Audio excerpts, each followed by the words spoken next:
ನಿಮ್ಮ ಹಳೆ ಒಡವೆನ ಅಧಿಕ ಬೆಲೆಗೆ ಮಾರಬೇಕೆ? ಅಟಿಕಾಗೆ ಕಾಲ್ ಮಾಡಿ 8803000300. Attica gold company. ಬರ ಪರಿಸ್ಥಿತಿಗೆ ತತ್ತರಿಸಿ ಹೋಗಿದೆ ರಾಜ್ಯ. ಬರ ಕುರಿತು ಚರ್ಚೆಗೆ ಸಂಸದರ ಸಭೆ ಕರೆದ ಸಿಎಂ. ಇನ್ನು ಸಂಜೆ 6 ಗಂಟೆಗೆ ಸಂಸದರ ಜೊತೆ ಸಭೆಯನ್ನ ನಡೆಸಲಾಗುತ್ತೆ.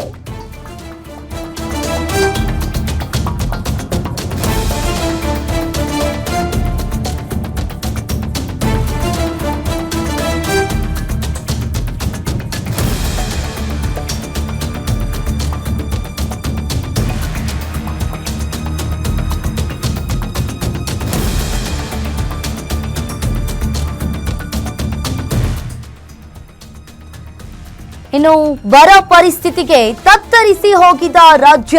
ಬರ ಕುರಿತು ಚರ್ಚೆಗೆ ಸಂಸದರ ಸಭೆಯನ್ನ ಕರೆದಿದ್ದಾರೆ ಸಿಎಂ ಡಿಕೆ ಶಿವಕುಮಾರ್. ಸಂಜೆ 6 ಗಂಟೆಗೆ ಸಂಸದರ ಜೊತೆ ಸಭೆಯನ್ನ ನಡೆಸಲಾಗುತ್ತೆ. ಬೆಂಗಳೂರಿನಲ್ಲಿ ಡಿಸಿಎಂ ಡಾಕ್ಟರ್ ಜಿ ಪರಮೇಶ್ವರ್ ಅವರು ಹೇಳಿಕೆಯನ್ನ ನೀಡಿದ್ದಾರೆ. ಬರ ಪರಿಸ್ಥಿತಿ ಇರೋದ್ರಿಂದ ಮುಂದಿನ ಕ್ರಮಗಳ ಬಗ್ಗೆ ಚರ್ಚೆ ಮಾಡಲಾಗುತ್ತೆ. ಇನ್ನು ಕೇಂದ್ರ ಸರ್ಕಾರಕ್ಕೂ ಪರ ಸಂಬಂಧ ಪತ್ರವನ್ನ ಬರೆದಿದ್ದೇವೆ. ಆದರೆ ಕೇಂದ್ರದಿಂದ ಇದುವರೆಗೆ ಯಾವುದೇ ಪ್ರತಿಕ್ರಿಯೆ ಬಂದಿಲ್ಲ. ರಾಜ್ಯದ ಯೋಜನೆಗಳ ಬಗ್ಗೆ ಅನೇಕ ಪ್ರಸ್ತಾವನೆ ಕೂಡ ಮಾಡಿದ್ದೇವೆ. ಇನ್ನು ಕೇಂದ್ರಕ್ಕೆ ಈಗಾಗಲೇ ಪತ್ರ ಕೂಡ ಹೋಗಿದೆ. ಇದೆಲ್ಲದರ ಬಗ್ಗೆ ಇವತ್ತಿನ ಸಭೆಯಲ್ಲಿ ಚರ್ಚೆ ಮಾಡ್ತೀವಿ ಅಂತ ಹೇಳಿ ಡಿಸಿಎಂ ಡಾಕ್ಟರ್ ಜಿ ಪರಮೇಶ್ವರ್ ಅವರು ಹೇಳಿರುವಂತದ್ದು. ಮಾನ್ಯ ಮುಖ್ಯಮಂತ್ರಿಗಳು ದೆಹಲಿಯಲ್ಲಿ ನಮ್ಮ ರಾಜ್ಯದ ಲೋಕಸಭಾ ಸದಸ್ಯರನ್ನ ರಾಜ್ಯಸಭಾ ಸದಸ್ಯರನ್ನ ಇಂದು ಸಂಜೆ ಸಭೆ ಕರೆದಿದ್ದಾರೆ. ಉದ್ದೇಶ ಏನು ಅಂತ ಹೇಳಿದ್ರೆ, ರಾಜ್ಯದಲ್ಲಿ ಬರದ ಪರಿಸ್ಥಿತಿ ಬಹಳ ಗಂಭೀರವಾಗಿದೆ.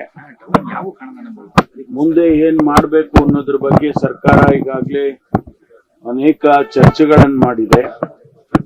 ಈ ಮಧ್ಯೆ ಮುಖ್ಯಮಂತ್ರಿಗಳು ಮತ್ತು ನಾನು ಕೂಡ ಪ್ರಧಾನಮಂತ್ರಿಗಳಿಗೆ, ಕೃಷಿ ಸಚಿವರಿಗೆ, ಗೃಹ ಸಚಿವರಿಗೆ ಪತ್ರವನ್ನು ಬರೆದಿದ್ದೇವೆ.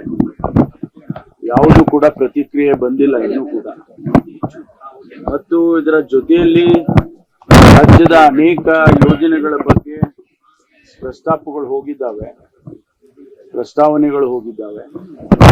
ಅದರ ಬಗ್ಗೆ ಕೂಡ ನಮ್ಮ ರಾಜ್ಯದ ಪ್ರತಿನಿಧಿಗಳಲ್ಲಿ ಚರ್ಚೆ ಮಾಡಿ ಸಂಬಂಧಪಟ್ಟ ಸಚಿವರುಗಳ ಹತ್ರ ಮಾತಾಡಿ ಅದನ್ನ ಮಂಜೂರು ಮಾಡಿಸ್ಕೊಡೋದಕ್ಕೆ ಪ್ರಯತ್ನ ಮಾಡಬೇಕು ಅನ್ನೋ ವಿಚಾರ ಕೂಡ ನಾವು ಚರ್ಚೆ ಮಾಡೋರಿದ್ದೀವಿ. ಮಾನ್ಯ ಮುಖ್ಯಮಂತ್ರಿಗಳು ಈಗಾಗಲೇ ಹಿಂದೆ ಅಧಿಕಾರಿಗಳನ್ನ ದೆಹಲಿಯಲ್ಲಿ ನಮ್ಮ ರಾಜ್ಯದಿಂದ ಹೋಗಿರ್ತಕ್ಕಂಥ ಅಧಿಕಾರಿಗಳನ್ನ ಮುಖ್ಯಮಂತ್ರಿಗಳು ನಾನು ಎಲ್ಲ ಸಭೆಯನ್ನು ಕರೆದು ಚರ್ಚೆ ಮಾಡಿದ್ದೇವೆ. ಅವರ ಸಹಾಯವನ್ನು ಕೂಡ ಪಡ್ಕೊಳ್ಬಹುದು. ಹಾಗಾಗಿ ಇವತ್ತು 6 ಗಂಟೆಗೆ ಸಭೆಯನ್ನ ಮುಖ್ಯಮಂತ್ರಿಗಳು ಕರೆದಿದ್ದಾರೆ.